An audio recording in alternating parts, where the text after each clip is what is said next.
Welcome. Today, we're diving into change control, a crucial process for managing adjustments smoothly and effectively. I'm Dr. S.K. Singh, and together, we'll explore how to handle change in a way that keeps projects on track and teams aligned. Let's get started. Change control is a cornerstone of any quality management system. It's not just best practice, it's a regulatory must, closely inspected by bodies like the WHO, PICS, and the US FDA. But why is it so important?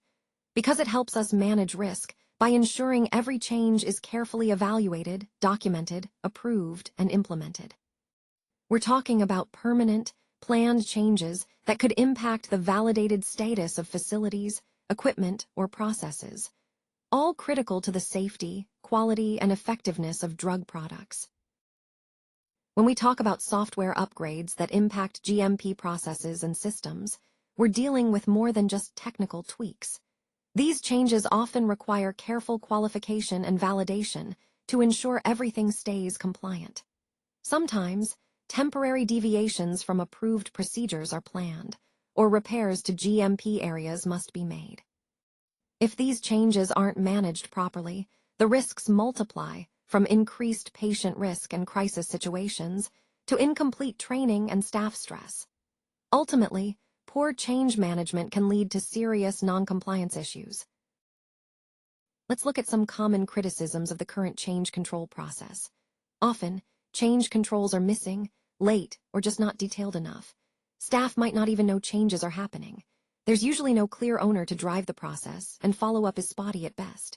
Changes happen in a scattered way, so important steps get missed or rushed. On top of that, there's no formal tracking of progress or deadlines. Equipment specs and validations often come too late or don't happen at all. This is where we see the system breaking down. When it comes to managing change, having a clear policy is essential. We follow a defined process that ensures every proposed change is reviewed and approved before anything happens. This includes a formal assessment of the impact, especially how it affects validated processes. We keep detailed records, a formal change request, risk analysis, approval, and all the specifics like reference numbers, dates, and reasons for the change. This documentation keeps everything transparent and accountable throughout the process. This slide outlines what a change control process needs to cover.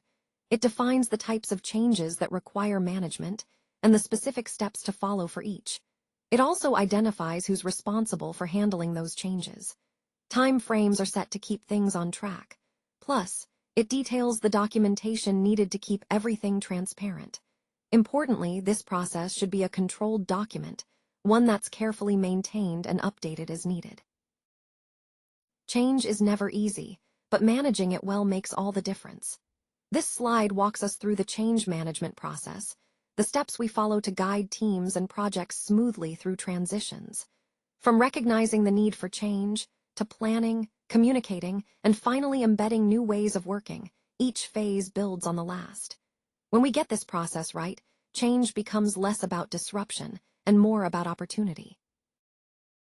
When we talk about product changes, there are several key components to keep in mind. First, the product itself, its parts, and how they fit together. Then the process, the plant, and the people involved. Procedures are just as important. We need to consider gap analysis to spot what's missing, how changes affect other departments, and the overall process flow. Personal training and standard operating procedures, or SOPs, are critical. Finally, we assess the full impact of the change before moving forward. When it comes to changes with suppliers or contractors, we rely on service-level agreements to keep things clear. These changes are confirmed through regular audits. But what about unplanned changes? Deviations from our usual processes need to be handled carefully, using our quality incident or nonconformance system. One key idea here is the like-for-like change, especially for replacements in premises, equipment, or automated systems. These replacements must match the original exactly, from dimensions to materials, and comply with our engineering standards. They should also be listed as equivalent parts in the original design or user manual. Changes to standard operating procedures are managed through document control, and any adjustments during validation or qualification are carefully tracked. So, when is a change not really a change? That's something we'll explore next. When change isn't managed well, things can quickly spiral. If it's not coordinated, or if it's only partly implemented, confusion sets in. Training might be incomplete, leaving staff unsure and stressed. That stress doesn't just affect the team, it increases risks for patients too. So managing change carefully isn't just a box to tick. It's essential for keeping everyone safe and supported through transitions. So did you find this topic useful?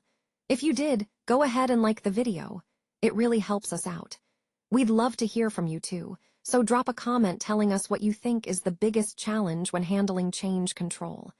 And don't forget to share this with your colleagues in QA, QC, regulatory, and pharma.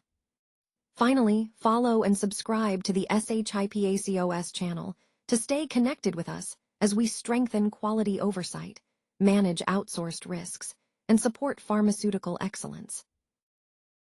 Thanks for joining me today. If you want to dive deeper or have any questions, don't hesitate to reach out. I'm here to help. Until next time, thank you for your time and attention.